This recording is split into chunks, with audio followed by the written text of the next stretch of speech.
ဘဝဆိုတာစူးကြမှာတီးရတဲ့ဘူးသီးလိုပဲတခါတလေဟိုလိုလုပ်လဲအပြစ်မလွတ်ဒီလိုလုပ်လဲအပြစ်မလွတ်ဟုတ်လားအဲ့ဒီတော့ကိုင်ပြောခြင်းရပြောပါစေ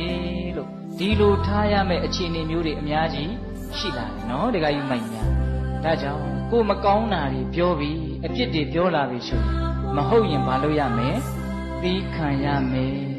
ဟုတ်ရင်တော့ဘာလုပ်ရမလဲပြင်ရပါမယ်ပြင်ရမယ်ဒါကမကောင်းတဲ့စကားတွေနဲ့ပတ်သက်ပြီးဟုတ်လားကဲကိုနားတဲ့ကိုကောင်းတဲ့စကားတွေနဲ့ပတ်သက်ပြီးတော့လေရောက်လာဥမှာဟုတ်လားကိုကိုမျက်နှိုးတဲ့လူတွေချစ်တဲ့လူတွေရှိမှာပဲလေကိုကလည်းပဲကောင်းတဲ့လောက်လည်းကောင်းမှာပဲလေအဲ့ဒီလိုကိုရဲ့ကောင်းတာတွေကိုလည်းပြောလိမ့်မယ်အဲ့ဒါတွေကလည်းကိုယ်ရာပြောတာရှိမယ်ရှေ့တင်ပြောတာရှိမယ်ဟုတ်လား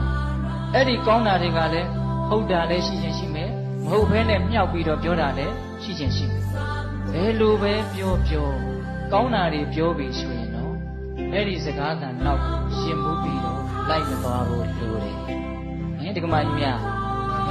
မကောင်းတာတွေကိုမဟုတ်ဘဲနဲ့မြောက်ပြောတာဆိုရင်တော့နားကိုထောင်းမနေနဲ့ဒါ